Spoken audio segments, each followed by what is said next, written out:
there, everybody. It's Ellen Weatherford. And Christian Weatherford. And this is Just the Zoo of Us, your favorite animal review podcast, where we rate your favorite animals out of 10 in the categories of effectiveness, ingenuity, and aesthetics. We are not zoological experts, but we try our best to bring the best and most accurate information that we can.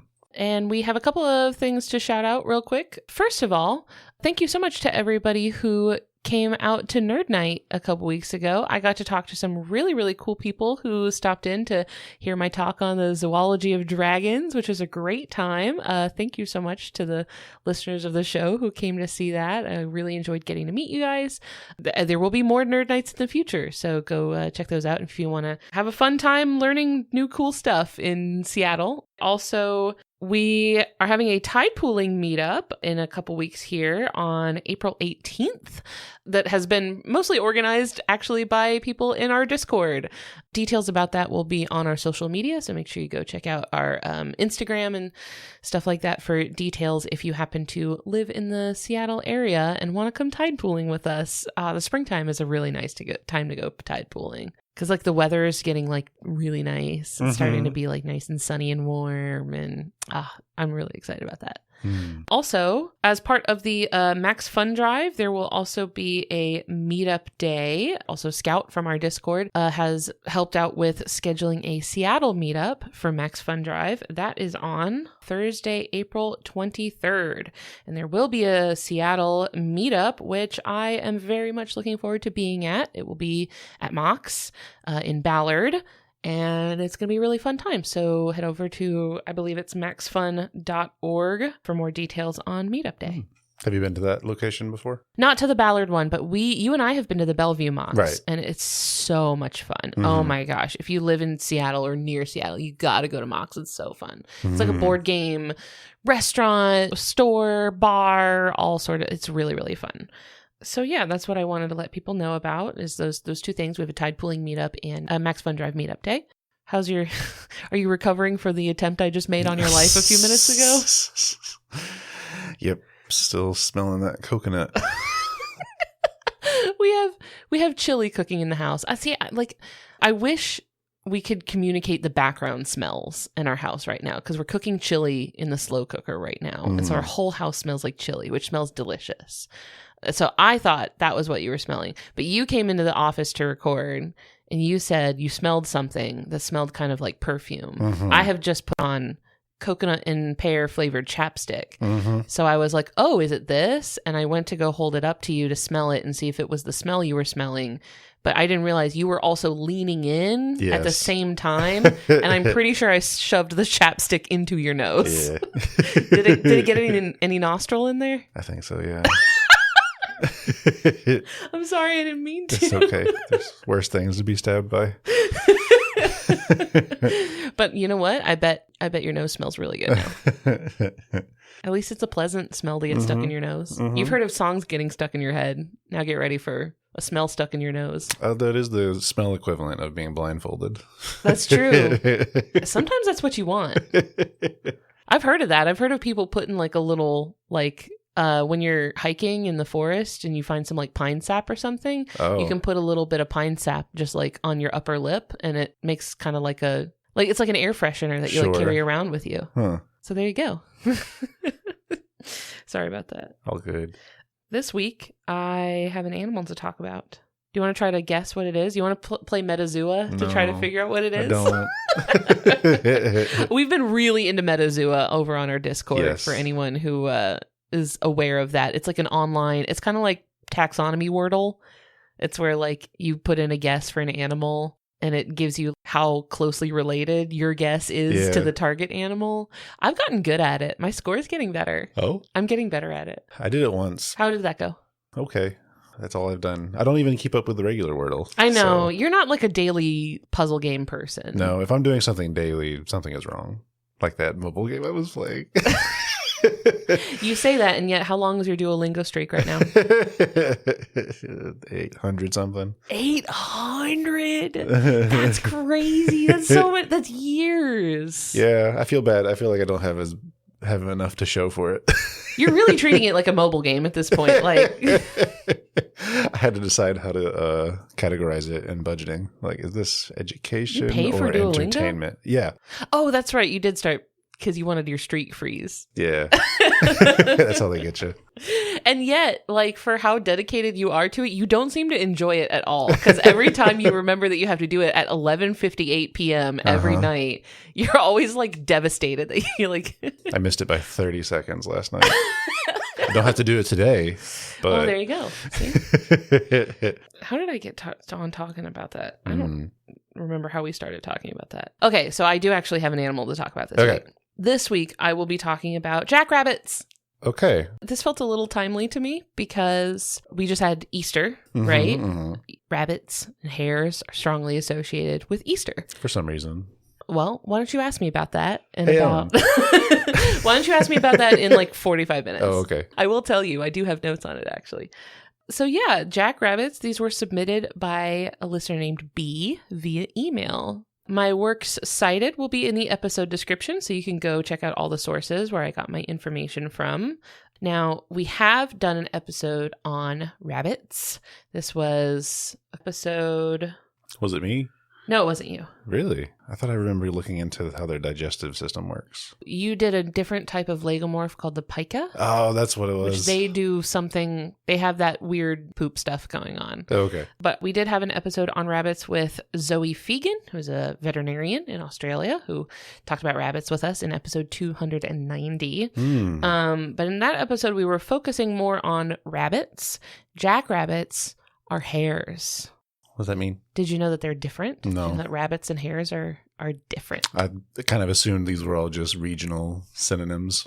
You know, it is a little bit regional. Jackrabbits are basically like certain types of hares that mostly live in like central and western North America. So from like Canada down to Mexico, there are certain types of hares that we call jackrabbits. Okay. So there's like 5 or 6 different species.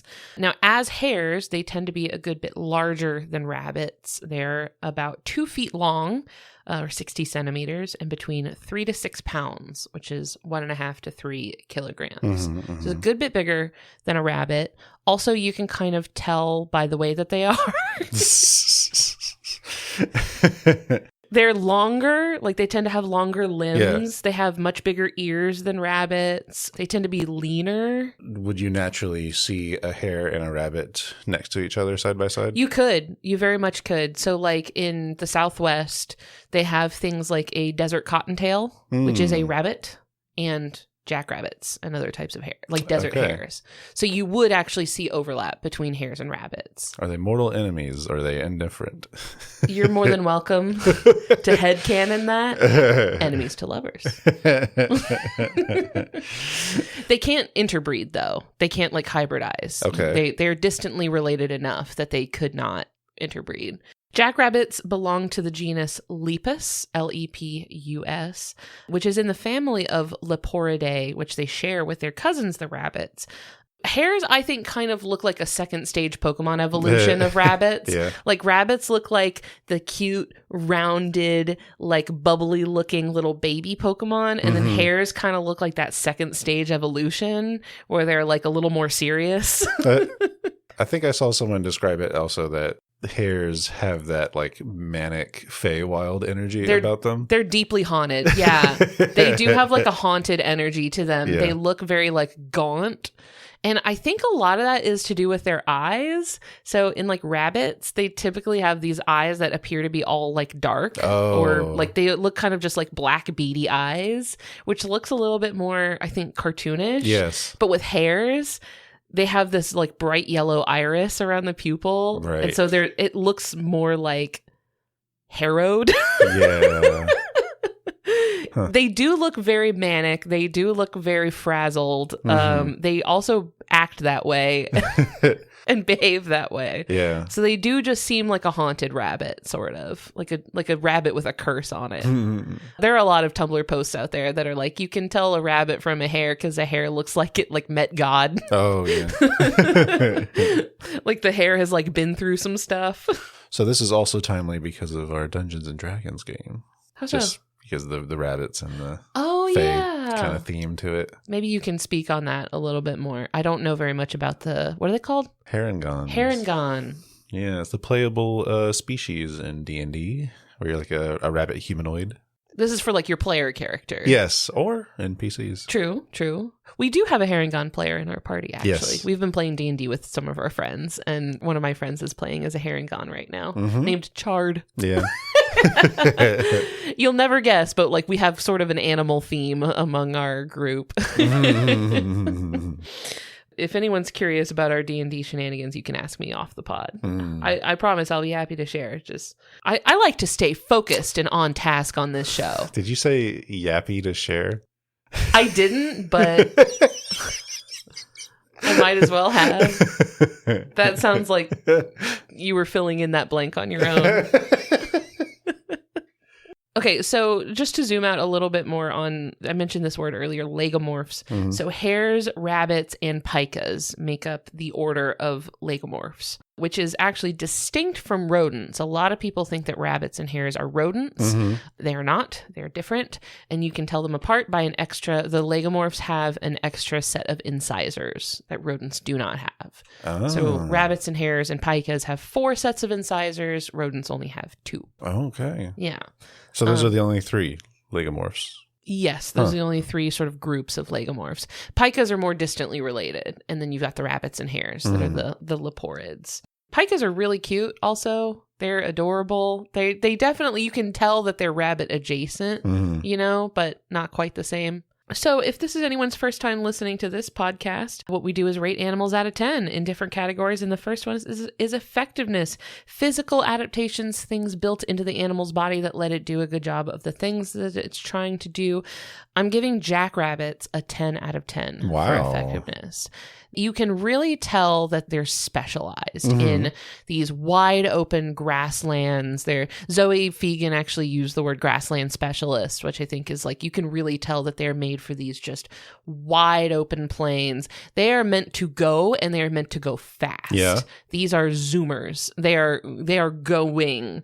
And there are a lot of really interesting sort of adaptations to their body that let them take advantage of these wide open plains and these sort of arid areas of North America.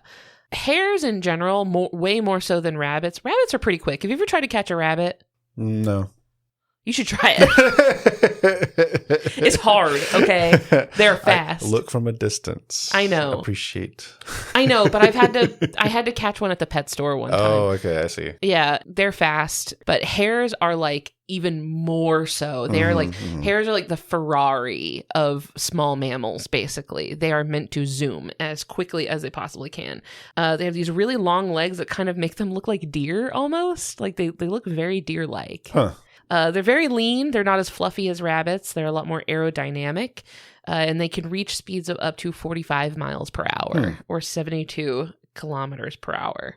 So this is about 33 body lengths per second. Do you remember us talking about body lengths per second before? Yeah, like in the context of bugs and things. Yeah. We usually talk about it with bugs because when you're talking about a bug and you're like, this bug can go like 5 miles per hour, you're like, that's not that much. That's not very fast at all. And it's like, okay, but they're like half an inch long. Like it becomes more impressive when you put it into scale of like how big the animal is. Do you happen to remember the body lengths per second of a cheetah? Famously fastest running mammal. Body lengths per second? Yes. Probably between 5 and 10. It's actually 20 for the cheetah. Oh, yeah, okay. So cheetah is very fast at 20. Now keep in mind, for the jackrabbits, 33 body lengths per second. Okay. So pound for pound, like to scale, sure, jackrabbits are faster than cheetahs. Yeah, and that's not surprising. And they're one of the fastest. I want to say they're the fastest mammal for their size. Sure. Do you happen to know what the human body lengths per second are? Now, is this head to toe body length or chest to back body length? See, I think it is head to toe body length. Okay. Let's see. Cheetah was at 20. Which I think is unfair for it to be head to toe body length, because that's not the axis we're traveling on, right? It would be really funny if they did like a toe to heel body length, right? Like, where would you, if you were trying to measure the dimension horizontally of a human, where would you measure it from? Probably sternum to spine. That's not very far at all. Yeah. Okay, so human body lengths per second. Yeah, so if a cheetah's at 20, I'm going to guess 12 for humans. The fastest human ever recorded, Usain Bolt, had 6.4 body lengths per second. It. I'm really bad at guessing this. That's why I ask you to guess, because it's more fun when you get them wrong. Oh, okay. Yeah, so even the fastest human ever recorded was only topping out at 6.4 body lengths per second. Compare once again with the jackrabbit at 33. Now, I don't know this for sure, but isn't Usain Bolt pretty tall? Yeah, probably. That's... This is messed up. Well, I mean, really, that would be dragging his like body lengths per second down, right? Yeah. I mean, you're not going to get better than that, I don't think. This is megafauna propaganda. Well, really, it comparatively makes the smaller animals look way better. That's right? what I'm saying. Yeah.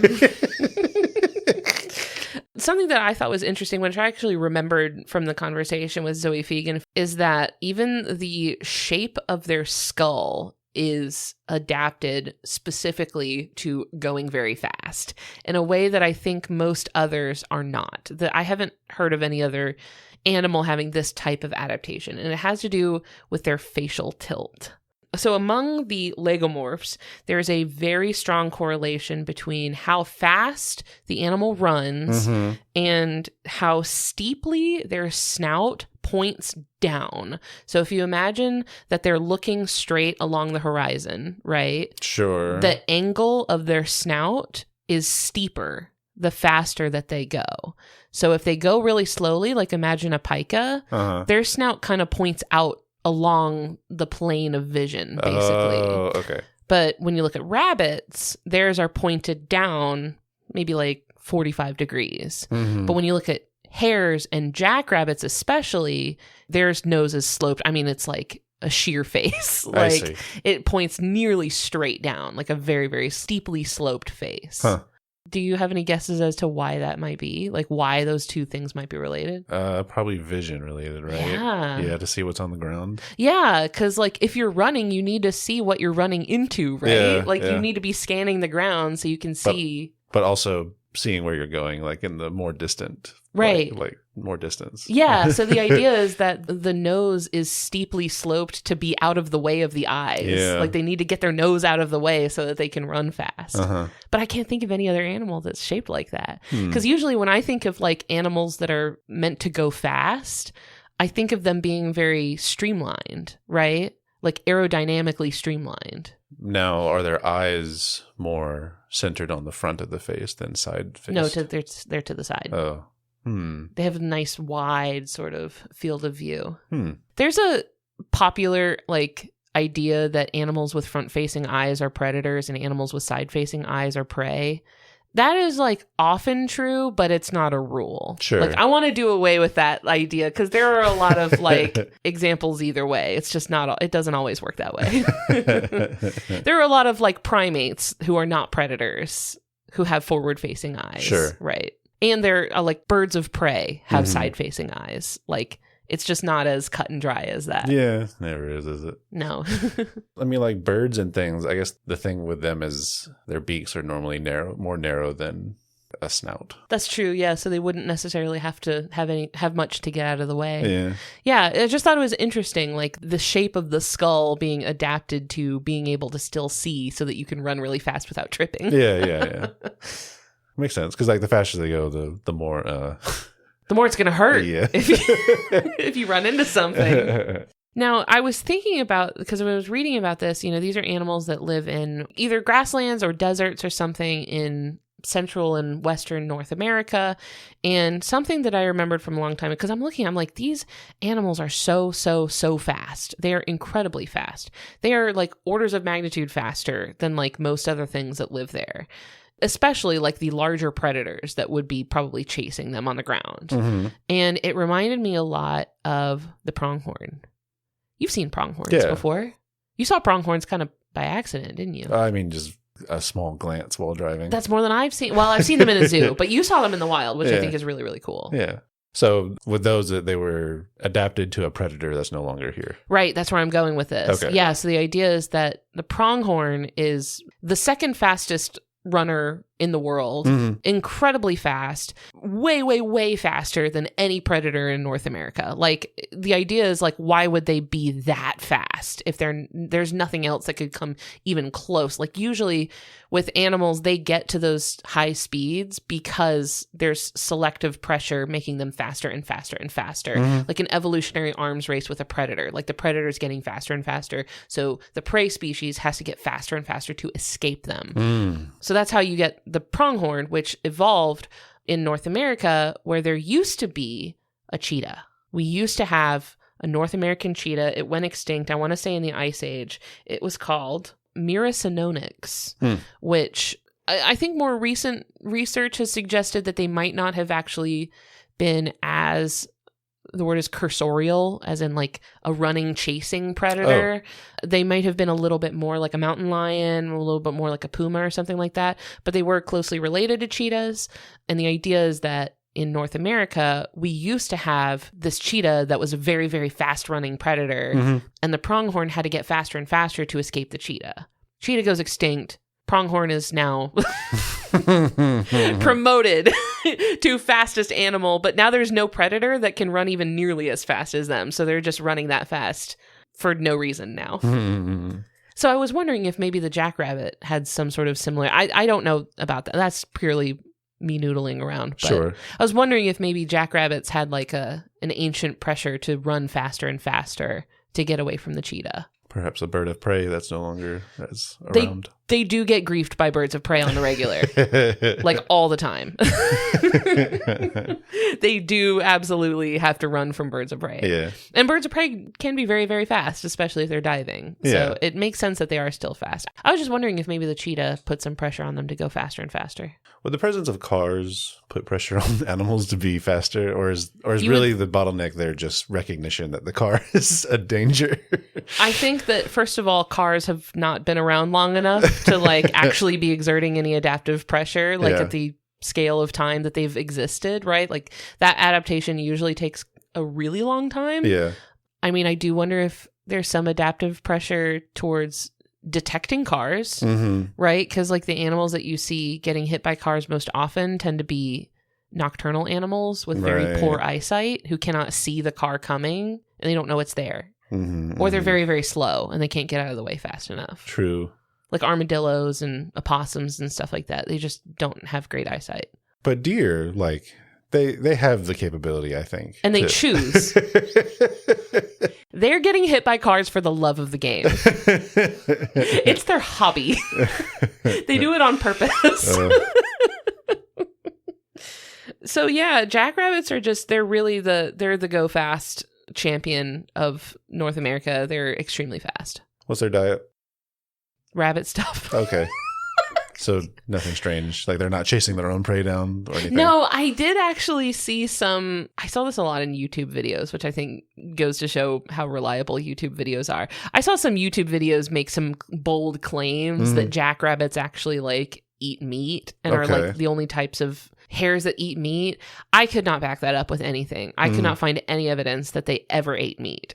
Other than incidentally, like totally by accident, did not mean to. Their digestive systems certainly are not made to digest meat. So if they do eat meat, it would be like that or starve, like sort of situation. I doubt that it happens very often, if ever. Except that one time in Monty Python.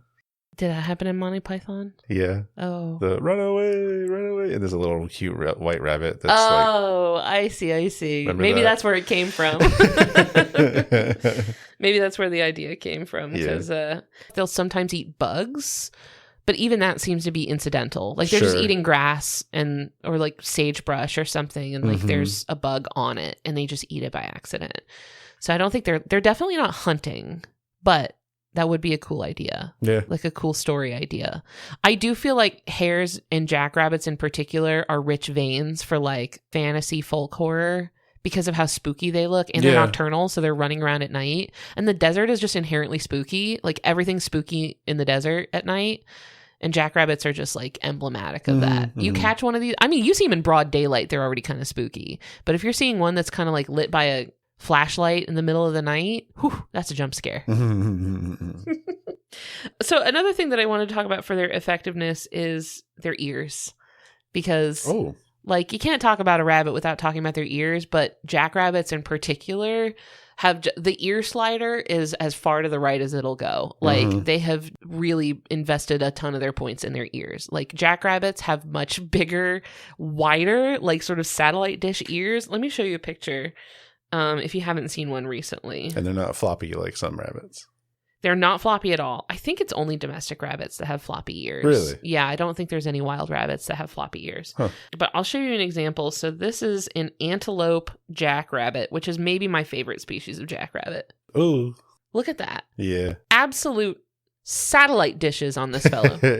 Like, it looks like a gust of wind would carry him into the air. So I'm sure I could guess. Take some guesses. Take some guesses. Heat sink. There you go. Yeah. You've been on this podcast too much. Shut up. You're taking all my notes. Well, I mean, perhaps the more obvious one. What do you have big ears for? Well, I mean, perhaps hearing. Yeah. Yeah, I mean, it is still a prey animal, right? They need to hear if something's sneaking up on them. They need to hear if something's approaching them. They're independently rotatable, so they can turn each ear independently of the other and hear direction really well. But at that point, it's probably past the point of diminishing returns as far as hearing is concerned. Right. Like you've probably reached a point where you're good. Yeah. Like hearing wise. Long before this abomination. So that also doesn't really help them out a lot with predators in the air. Like something that's not going to be like an owl or something that's not going to be making a lot of sound, right? Like doesn't super help with that. Although, I don't know. I mean, if their hearing is acute enough, they might be able to hear very, very small movements that could be helpful.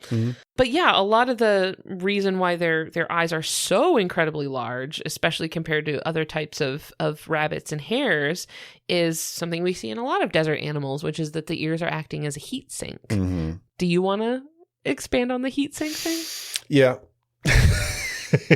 my with your air conditioning sort of, it's akin to a special interest. I think a little bit, yeah. I think you know a little bit more about air conditioning than the average person. Well, also because my dad still works in the industry, and he's been in that industry for, I'm pretty sure, as long as I've been alive.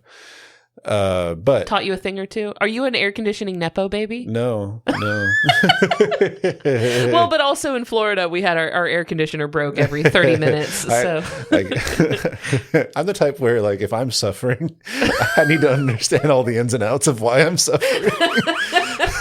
Like, I'm like this because this is broken. Oh yeah. It's actually not me at all. There's an identifiable problem. This is why it's 90 degrees inside my apartment. But anyway, so yeah, we see this with other animals like African elephants and fennec foxes, where their blood supply goes out into these big ears, which has a lot of surface area with the surrounding air. So that maximizing a ratio, right, of blood to surface area, right, maximizes how much heat is being transferred between their bodies and the surrounding air. Yeah. So like in these places, like in the ears where the skin is very thin and the blood vessels are very, very close to the surface, so they're close to the air, that warmth from the blood is dissipated into the air before it turns around and cycles back into the animal's body. So it gives it a chance to cool off. And you, I think, mentioned that computers work kind of the same way. They work a similar way. So, most computers have a processor that generates a lot of heat, and usually the overall computer has to solve for removing that heat. That's usually a metal heat sink, and with a fan blowing air over it, doing the same thing. Or water cooling systems, which will use water to pull the heat away, and then to some fins that have air being blown over them. So something that your computer has in common with jackrabbits and fennec foxes and elephants. Yeah. Yeah, a lot of these desert animals. So in mammals, the ears just seem to be the most available part of the body that's just easiest to blow up to massive sizes and have that, like in mammals you see these desert mammals tend to just have massive comically large ears, so the parts that can be made huge without being a detriment to other things, because could you imagine My hands are my heat sinks. There's even a type of fox called the bat-eared fox that's like just a complete exaggeration of this. Let me see if I can show you a picture. Look at this goober. What is this? A bat-eared fox. Oh. Isn't that silly? It is. Yeah, they're silly little guys. So yeah, that's why jackrabbits have particularly large, goofy-looking ears, because they live in hot places and they usually need to lose a lot of that heat to the air around them. And actually, jackrabbits are actually named after those ears. When English speakers first saw them, they called them jackass rabbits. Oh. Because of donkeys. Because their ears look like the big ears of donkeys. Huh. So they were called jackass rabbits because they have the ears of a jackass, which means donkey. Which used to mean donkey. Yes.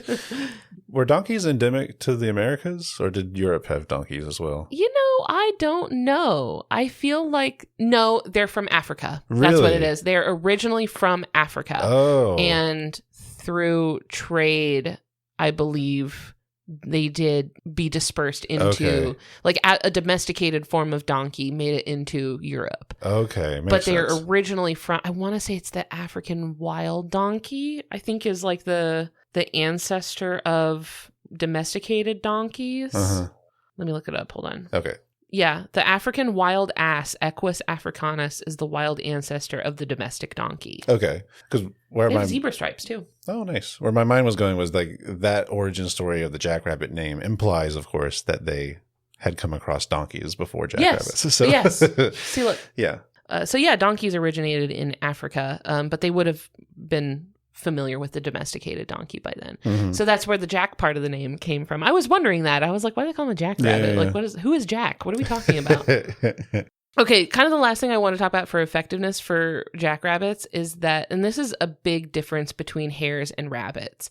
When rabbits are born, if you've ever seen it, have you ever seen a newborn rabbit? Yeah. How is it? Pink and undeveloped. Yeah. Do you remember the word for that? No. It is altricial. Ah. So when a baby animal is born just absolutely useless, Mm-hmm. just a little lump of flesh that can't really do anything, Yeah. that is called an altricial baby. They need a lot of help. They can't be separated from their mother at all. They are completely dependent upon their parents at that point. That is an altricial baby. So like the ugliest of the baby birds, those are called altricial. Wouldn't humans be considered? Yeah, humans kind of are altricial, yeah. I feel like we need separate tiers then. There are degrees of it, yeah. Because you've got things like marsupials, right? Yeah. Where they're born like without limbs yet, Yeah, basically. You know, or like panda bears, which are born like a jelly bean, basically. Right. I guess there are degrees of it. So those are altricial babies, which are completely helpless. Those are rabbits. Yeah. Hares, on the other hand, Oh. are the other type. Do you remember the other type? Just like what the term is for the opposite? No, Yeah. I don't remember. Precocial. Oh, okay. So they are very precocial, as in when hares are born, which baby hares apparently are called leverets. I didn't know that. And they have all their fur already. They're like brown fur, fully grown in. Their eyes are open. They are ready to go. And they can run within like hours of being born. All right. Like they hit the ground running. Like a giraffe. Like, and I'm wondering, I'm like, okay, because they are born like, we got to move, kid. Like, there's no time. We have to go.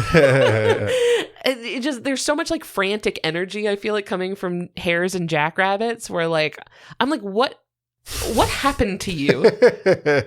I feel like they're holding so much generational trauma as like the jackrabbits are like, what happened to you in your distant past that made you this way? This is crazy.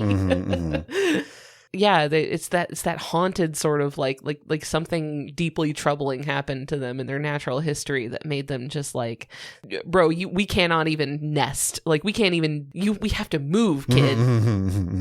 You gotta go. They're coming. I'm like, who's coming? Let's take a quick break to hear from a couple of the other shows on the Maximum Fun Network, and then we'll talk about some other stuff for Jackrabbit. Let's get ready to record! Maximum Fun, bringing you the finest of podcasts from the worlds of comedy and culture. Almost a perfect episode. Made by real people. Oh no, that mic hit's gonna cost them. You hate to see it. Supported by people just like you. They're only 5 seconds away from the longest stretch without saying 2, 1, and he's done it, folks! A new world record! Amazing! Max Fun Drive is coming soon. And they hit the cute interruption trifecta. Cat, dog, and sleepy toddler. The best 2 weeks in podcasting starts Monday, April 20th. Bonus content, gifts, games, and great episodes, and so much more. Follow Max Fun HQ and all your shows on social media so you don't miss a thing. I'm Emily Fleming. I'm Jordan Morris. And I'm Matt Lee. We are real comedy writers. Real friends. And real cheapskates. On every episode of our podcast, Free with Ads, we ask, why pay for expensive streaming services when you can get free movies from apps with weird names? Each week, we review the freest movies the internet has to offer. Classics like Pride and Prejudice. Cult classics like Point Break. And holy what did I just watch? Classics like Teen Witch. Tune in every week as we take a deep dive into the internet's bargain bin. Every Tuesday on MaximumFun.org or your favorite pod place.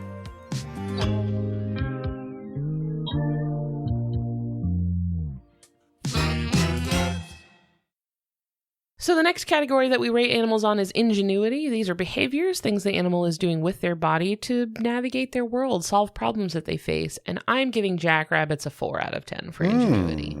Okay, that seems kind of low for what I would consider a mammal average to be. They kind of have one thought and one thought only, and that thought is go. Okay. It's just go. Uh-huh. They have to go. All Where? right. Who's to say? Not their problem. They just have to go. And they have to go there very fast. Huh. Where? Away. Mm. Destination? Not here. Mm-hmm, mm-hmm. Which I love. That's great. One big thing that I did put in here that I think is purely just hilarious is that when male jackrabbits are competing for mates, they will do this thing where they will raise up on their tippy toes of their hind legs and box each other. Yeah. Have you ever seen this? Kangaroo style. A lot about jackrabbits does feel like kangaroo software on like rabbit hardware. There's a lot of things about them that do feel very kangaroo, right? With I guess the big exception really being that they don't have that long tail to support themselves with. Like kangaroos have a tail that they can kind of like support their body with and use it for a lot of stuff, but like and jackrabbits don't have that. But in a lot of other ways, they are extremely kangaroo-like, I do feel. But yeah, they will box each other with their paws. Now, there's a few funny things about this. Number one is that they can't balance very well on their hind legs. So the whole time that they're doing this, they're kind of ballerina toeing in circles around each other, which is hilarious. Another thing that's very funny is that when I say boxing, what I really mean is that they're slapping each other as hard as they can. Right. Like, and as fast as they can. Yeah. So they're doing like if you've ever seen like boxers, like with like one of those, what's the thing that you, like not a punching bag, but like the boingy thing that like you punch it and it kind of like swings back and forth. I don't know what they're called. Punching ball? I don't know. I know what you're talking about, though. I just forget what it's called. Yeah, so they're basically where you just like punch it really fast. Yeah. They're going like, but like they're just like smacking each other really, really fast. And I watched a lot of like videos of them doing this, and it makes this like audible slapping sound. And they're doing it so fast that it sounds like.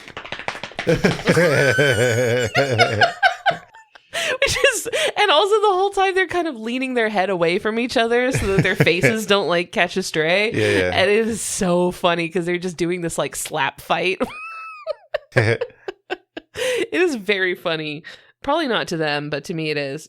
It reminds me of that, what's the guy in JoJo that does that? Moda, moda, moda, moda, moda, moda. Oh, you mean everyone? Does everyone do that in that show? I feel like every main character does something similar to that. Where they're just like, hitting him like 1,000 times, just going, moda, moda, moda, moda. I did want to give Jackrabbits a shout out. A Jackrabbit did score a touchdown at the 2015 Labor Day Classic between the Calgary Stampeders and the Edmonton Eskimos. What? Apparently, they play American football in Canada. I did not know that. I was about to ask, what sport is this? Yeah. I'll show you. I have a video. He came back onto the field about the same time that Kendall Lawrence caught that return and was coming out of the end zone. I mean, here he goes. Look at him go. And he scores and then has a touchdown dance.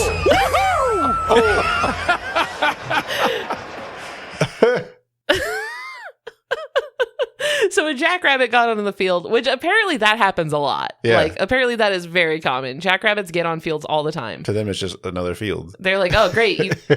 You mowed this for me? Awesome.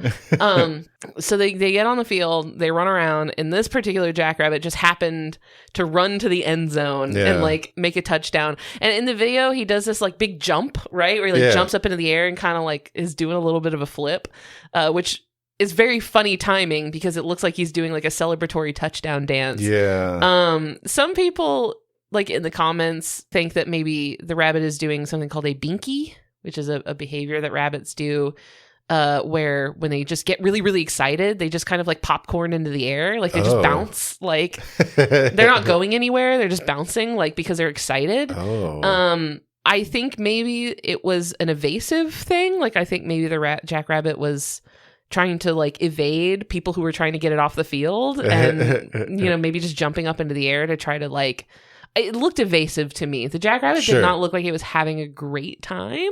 Well, I wonder if it was the crowd reaction that triggered it. Yeah, like the noise of it maybe like scared it and it jumped up in the air or something. Because jackrabbits are very twitchy. Yeah. Like they're very excitable and they're very like easily agitated. Probably an auditory nightmare. Overstimulated. Listen, at a football game, I'm overstimulated and I'm not like on the field. Like I'm already, it's kind of sensory hell for me. And I'm like in the stands. So I cannot imagine what a jackrabbit is going through. Mm-hmm. But it was an impressive play. He got some serious yards, which I think is great. Good job. Good job, Jackrabbit. The final category that we rate animals on is aesthetics. It's just how nice they are to look at. This might be controversial, but I think I would give them a 9 out of 10. Wow. I think, and maybe it's because of my own sort of like taste. I like spooky things. I like things that look kind of... I like horror adjacent imagery and aesthetic. I like that sort of spooky look. So I actually kind of like that they have this sort of like haunted, creepy aesthetic to them. They do look quite creepy. Mm-hmm. I don't know if you've like seen them a lot.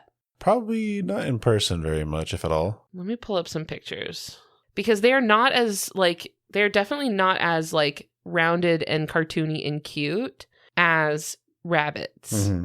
Like, look at that. Oh, yeah. They look almost like a deer. Like, they look like halfway between like a deer and a kangaroo. Mm-hmm. You know what I mean? What do you think? Are these the things that usually people will slap antlers onto? To like... I'm so glad you asked. I'm so glad you asked. I'm going to skip right to that. Oh, okay. Because I have a whole thing on this. Yes. So, to back up a little bit, there is a disease that can infect types of rabbits or hares, and it is called the Shope papillomavirus. Oh. This disease can cause large cancerous lesions to grow out of the animal's head. Mm-hmm. As far as I know, it's only been seen in rabbits and hares. But in rabbits and hares, this disease causes these cancerous growths, and these growths can be very, very large. They can be very, very long and often pointy, which from the right angle, especially at a distance, which is where you're probably going to be seeing this animal at a distance, because if you get too much closer, they're going to run. Mm-hmm. It looks like antlers. It looks like they have horns or like branching antlers, because they can often be like clustered. The growths can be clustered in one spot and like growing out of the same spot. So it can from a distance look like horns or antlers. This has been suggested as an origin of the jackalope cryptid, mythological sort of creature. But the jackalope was popularized in the 1930s by taxidermists named Douglas and Ralph Herrick. They lived in Douglas, Wyoming.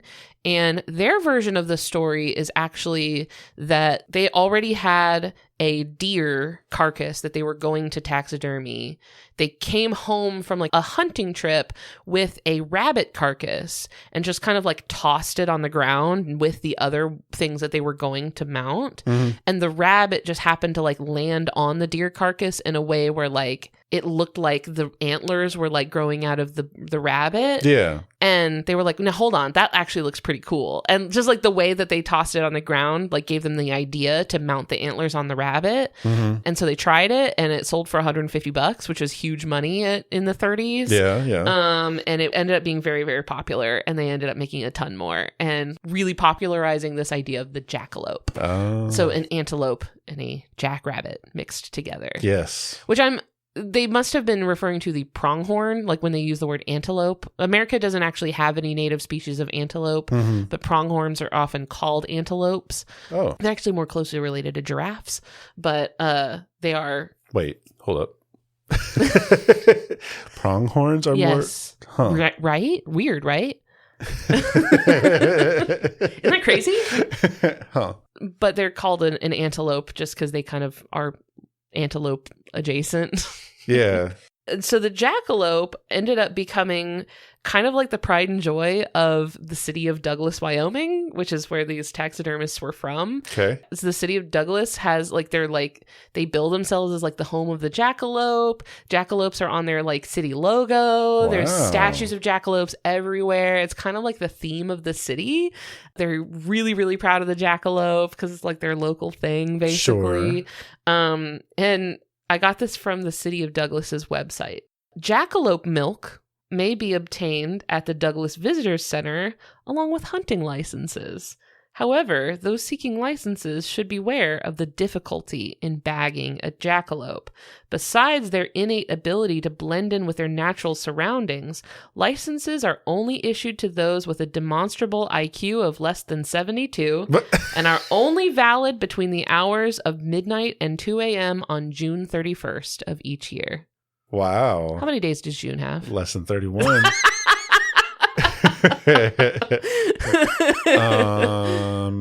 So how much do they sell for? I don't know how much they sell for, but you can download a PDF of it on the City of Douglas's website. Oh, okay. But they do say that they are only valid if issued in the City of Douglas or in like Converse County, Wyoming. Could you imagine how many fish and wildlife wardens in Wyoming have stopped fishermen and hunters to like to see the papers and such, and they get handed one of those. One of these bad boys, which by the way has like a cartoon jackalope like printed on it. It's got to happen all the time. Like, what are you doing? So, by the way, Douglas, Wyoming has a population of like 6,000 people. Like, this is very much a small town. But I really appreciate the love for the jackalope. I gotta say, as a cryptid, first of all, we love a cryptid with like a clear origin story. Yes. We love a cryptid that is being fully claimed by the community. They're like, we came up with it. Yeah. This one's ours. We invented it. Yeah. Like, I love that they, not only are they like fully laying absolute claim to it, they're like, this is ours. We made this. Right. They're also fully leaning into the bit of it being a real animal.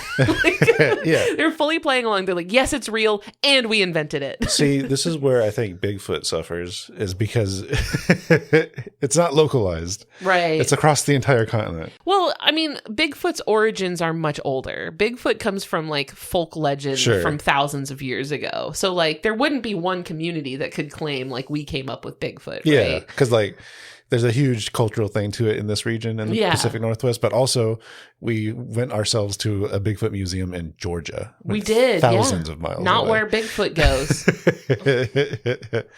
They were just in it for the love of the game. They love Bigfoot down there. It was cool. But yeah, I really liked that they have a love for jackalopes. So big shout out to Douglas, Wyoming. Mm-hmm. Yeah. Okay. Side note. I was curious about, I was like, oh man, I wonder if like anyone in Douglas, Wyoming listens to this podcast and is going to be really excited to hear their city shouted out. Yeah. And I looked, you can see a map of our downloads on our podcast host. Guess how many downloads we had in the entire state of Wyoming for the last week? How many? 0. Oh, yeah. Not a single soul in the state of Wyoming, in the entire state, listened to this podcast. Dang. But we did have a whopping 9 downloads from Inglewood, Kansas. Why that is significant is because the city of Inglewood, Kansas has a population of 58. Wow. As listed in the 2020 census. All right. So that is an average of 6 downloads per capita for the entire city. Interesting. So super fans. That's our nexus of popularity right there. Wow. We are huge in Inglewood, Kansas. So if you're one of those, I would imagine all 9 are probably from the same person, probably. Yeah, probably. If you're listening in Inglewood, Kansas, please let me know if you're the one person. There was actually one more thing that I wanted to talk about for Jackrabbits, and I did want to talk about the association of hares with Easter. Oh, yes. Rabbits and hares, have sort of long been associated with Easter, and I was kind of wondering why that is. And I had heard floating around on the internet, on like memes and stuff like that the hares or rabbits were associated with this ancient pagan goddess named Istra.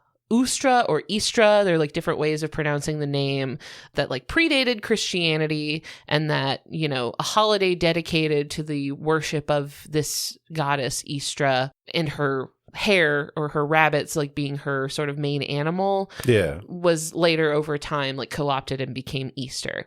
This was one of those things I just saw as memes, and I was like, you know what, I'm gonna look it up. I'm gonna look into that. So 8th century historian Bede, Bede. Okay. That's it. That's his whole name. Like Bede. Madonna. Yeah. Anonymous. Yeah, he was a pioneer of the single name. Okay. He wrote that he was a monk, so he was like in a monastery. Maybe that's why he only had one name. But he wrote that the English name of Easter came from the pre-Christianity word Eastermonth, meaning Easter month, and suggested that the name of the month was probably named after a festival that happened during the spring, suggesting that it could have been dedicated to a goddess named Ustra or Istra, and that over time the name for that festival eventually became reapplied to the Christian spring holiday. Because in English, we specifically call it Easter, whereas every other European language doesn't. Really? They call it something like, I know in French it's Pâques. They call it something that's more related to like the name of Passover. Oh. But we call it Easter. So the Bede was suggesting that we get our English name from this goddess named Istra. Huh. But he was completely guessing based on like etymology. Right. Because the month was called Easter month. And he's like, they must have called it that because there was a festival or a celebration of some sort during this time. But there's no other reference to this goddess in any other literature. So you really don't see any other references to a goddess by this name. You do see a lot of like towns and like place names with similar names, but it's not really clear if that's named for like a goddess or if that's just named because they're like to the east of something. Right. The idea being that the east part of the name is referring to like dawn, sunrise. The idea is that like if she's like a goddess of dawn or goddess of sunrise, then they may have used the word east for her name. Is that where the island name came from? Easter Island? Yeah. Certainly not. I don't think so. Easter Island is like in the South Pacific. Is it east of something? Something, I'm sure. East of Australia. No. East of something. I'm sure. Aren't we all east of something?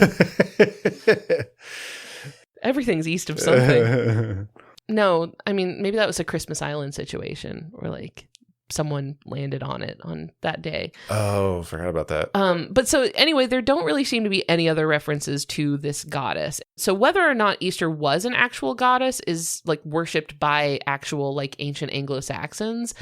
Historians don't really agree on this. Now, the fact that there isn't any evidence doesn't, like, lack of evidence is not evidence that there wasn't anything there, right? So like, it could be a lot of things. It could be that nobody documented it. It could just be that they didn't write it down. It could be that the documents were destroyed. Like on purpose. On purpose, yeah. Which that happens a lot, right? Especially if it's like a pre-Christian goddess. Right. Like pagan worship, which at the time they would have called heathenry, like a heathen goddess. Right. They could have destroyed those records. So like just because there aren't any records doesn't mean it didn't happen. But also, I wouldn't confidently say that it happened either. So a lot of people extrapolate this to mean that the goddess of Easter would have been associated with hares, but that association actually doesn't appear anywhere at all. Even Bede didn't say that. Bede did not say anything about rabbits and hares having anything to do with Easter. Okay. So it's not until Jacob Grimm of the Brothers Grimm, like the fairy tale men, in 1835, so like hundreds and hundreds of years later, wrote that Easter's companion was probably a hare. And that's kind of retconning, because they're like, well, if our holiday Easter originated with this goddess Easter, then our association of hares with Easter probably also is from that association. Oh. So like hares and rabbits were already associated with Easter. So it was Jacob Grimm that was like, oh, well, that's probably where that came from. So that was also some retconning. Yeah. But then that kind of like became picked up and repeated around a lot as fact, as just like there was this goddess and she was like associated with hares and rabbits. Yeah. That has become spread around. Like you'll see this posted everywhere online. People go crazy for it when there's not actually any like historical evidence. I can see why though. It seems like human nature to be like, hey, we all do this one thing, and saying we don't know why is not going to fly. So we got to come up with something. Right. But I think that the origins of this are just so much more nebulous and hard to pin. I don't think there's one specific, like, this is the one thing. This is the one reason why we associate like hares and rabbits with Easter. Yeah. It seemed like this is a lot of retconning because there were just unrelated folk associations between springtime, like spring festivals, Easter being a spring festival, right? Yeah. And hare hunting and rabbit hunting, like eating and hunting hares and rabbits in the spring. Sure. So it just seemed like an unrelated like folk tradition, basically, to hunt and eat rabbits in the spring, especially for Easter. And there's also like maybe the layer of Easter being the end of Lent. So like if you were not eating meat, a lot of churches don't allow eating meat during Lent or during the Holy Week leading up to Easter. So the idea is that on Easter, that is the end of that period. You are now allowed to eat meat, and rabbit would have maybe been a traditional meat eaten at the end of that period. I have flashbacks to the fish capybara thing. Oh yeah, where capybara were considered fish. The Pope said capybara is a fish. But I guess the coinciding, themes of the season, it reminds me of Christmas in a lot of ways, because like a lot of the secular parts of Christmas are very winter coded, right? Whereas the religious event that it's celebrating is not actually a winter thing, right? Yeah, so like in a lot of our Christmas traditions came from like much older pagan like Yule traditions, right? Like, and then eventually, since it's all big holidays happening in the winter, they kind of like glom together and become like this mega winter holiday, right? That's just kind of like an amalgamation of all of the different traditions that, you know, different cultures have done in the winter time. Yeah. So that's what it seems like, this sort of culmination of like spring festival stuff. But a lot of this also just seems like folk tradition that just stuck around, you know? And they're like, well, we're already doing this festival in the spring, and now there's this Christian holiday in the spring. Why don't we just mash them together into like one big holiday rather than having like a million holidays during the spring? So it's maybe a less satisfying answer, right? Than like, oh, there was this long forgotten ancient goddess of hares and rabbits, and like that is a much more interesting, I think, story, but there just doesn't seem to be a lot of actual like historical evidence to back it up, which, once again, not saying that means it's not true. I'm just saying I can't confidently say. I guess I'm seeing it from the perspective as like, I see a lot of people would not be comfortable with just taking the moment to think, man, this thing I've been doing my whole life, why am I doing it? and then the only factual answer is like, I don't know. Don't keep doing it though. Yeah, like a lot of those answers, it's the way I feel about like the fossil record, right? About how a lot of things we just will never know. Yeah. Like there are a lot of things out there that we just simply, like the evidence for it simply does not exist. Right. Much less, like even if it did exist, would I ever find it? Like would it ever be found? Like the likelihood of the evidence both existing and being found is like surprisingly low. Right. So it's like, it's not very satisfying to not have that answer. But also, I think folk traditions and folk culture just works that way. Like a lot of the stuff never got written down. And that's just how it is. You just have to be okay with that, I think. I did a little bit of a research tangent on the egg hunt tradition also. Oh? As far as I could find, it seems to have started in Germany sometime during the 16th century. Encyclopedia Britannica specifically says it was started by Martin Luther, like the 95 Theses guy. Oh. But the tradition of like dyeing and decorating eggs goes back way further than that. That's like, especially in Eastern Europe, they have really, really beautiful like egg dyeing with wax and like really, really cool like traditions. And some of that goes back to the idea of like not being able to eat animal products during like Holy Week or Lent. Oh. The idea that like if you couldn't eat them, your hens are still laying eggs. Right. But you can't eat them. Huh. So like it was just something to do with the eggs that you weren't going to be eating during Holy Week. Huh. So that was kind of why I thought the jackrabbit would be an interesting thing, even though jackrabbits are explicitly from America and not necessarily related to these like European holiday traditions. Right. I mean, they're still hare, you know, and hares are still associated with Easter. So I thought it was kind of an interesting a rabbit hole. Wow. Look at that. And that's it. That's all I wanted to say about jackrabbits. Thanks, babe. I love them. Do you like them? Do you like jackrabbits? I have to reserve my judgment. No, you don't. It's your podcast. This is where you do the judgment. Yeah, I think if you wanted to reserve judgment, don't start this podcast with me. But no, yeah, I bet we get along. You think you'd get along with a jackrabbit? Yeah, I mean, I'm sure they would perceive me as a large predator, but no. And if they catch me at the right time, they might be right. You don't think they would sense your pure intentions? You don't think they would simply understand that you're pure of heart? Accept you as one of their own? You don't think you'd have that Disney princess moment? No. Although maybe you guys have the anxiety in common. Maybe you could bond over that. Yeah.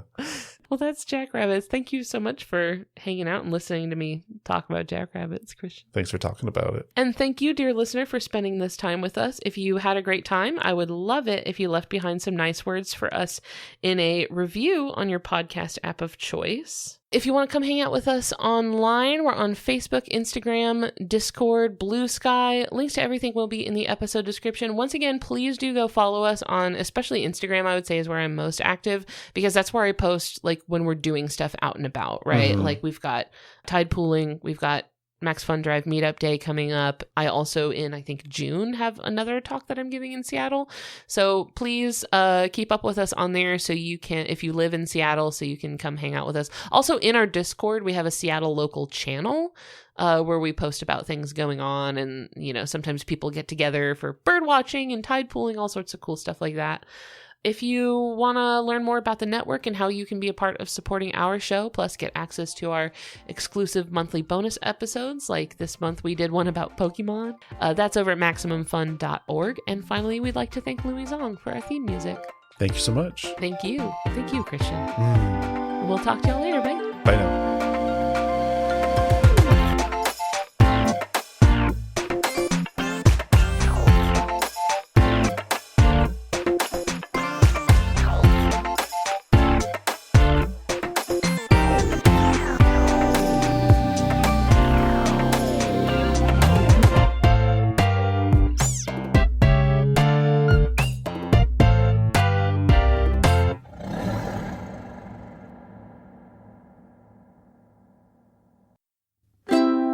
Maximum Fun, a worker-owned network of artist-owned shows, supported directly by you.